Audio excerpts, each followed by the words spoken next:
అసలు ఇంటి ఆవరణలో శంకు చెట్టు ఉంటే లక్ష్మీనారాయణుల అనుగ్రహం, శివుడి అనుగ్రహం, శనీశ్వరుడి అనుగ్రహం కలిగి అద్భుతంగా అదృష్టం కలిసి వస్తుంది.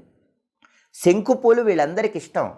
అందుకే 5 సోమవారాలు శంకు పూలతో శివుడిని పూజించి పూజ పూర్తయ్యాక ఆ శంకు పూలు పారే నీళ్ళల్లో వదిలిపెడితే మీకు ఆర్థికంగా బ్రహ్మాండంగా కలిసి వస్తుంది. మంగళవారం ఆంజనేయ స్వామిని శంకు పూలతో పూజిస్తే వ్యాపార పరంగా బ్రహ్మాండమైన అభివృద్ధి ఏర్పడుతుంది. బుధవారం విష్ణుమూర్తిని శంకుపూలతో పూజిస్తే వ్యాపారం, ఉద్యోగంలో తిరుగులేని విజయాలు వస్తాయి. అలాగే శనివారం నవగ్రహాల దగ్గరికి వెళ్ళి శని విగ్రహం దగ్గర శంకుపూలు పెట్టొస్తే జాతకంలో శని బలం లేకపోయినా బ్రహ్మాండంగా శని బలం పెరుగుతుంది. కాబట్టి శంకు పూలకు అంత శక్తి ఉంటుంది. శంకు చెట్టుకి అంతటి ప్రత్యేకత ఉంది. ఇంటి ఆవరణలో శంకు చెట్టు పెంచిన, శంకు పూలతో పూజ చేసిన అద్భుతమైన విజయాలు సిద్ధింపజేసుకోవచ్చు. ఇలా ప్రత్యేకంగా చెట్లు ప్రత్యేకమైన దిక్కుల్లో ఏర్పాటు చేసుకోండి. శంకు చెట్టు ఏ దిక్కులో అయినా పెంచుకోండి. ఉత్తమ ప్రయోజనాలను అందిపుచ్చుకోండి.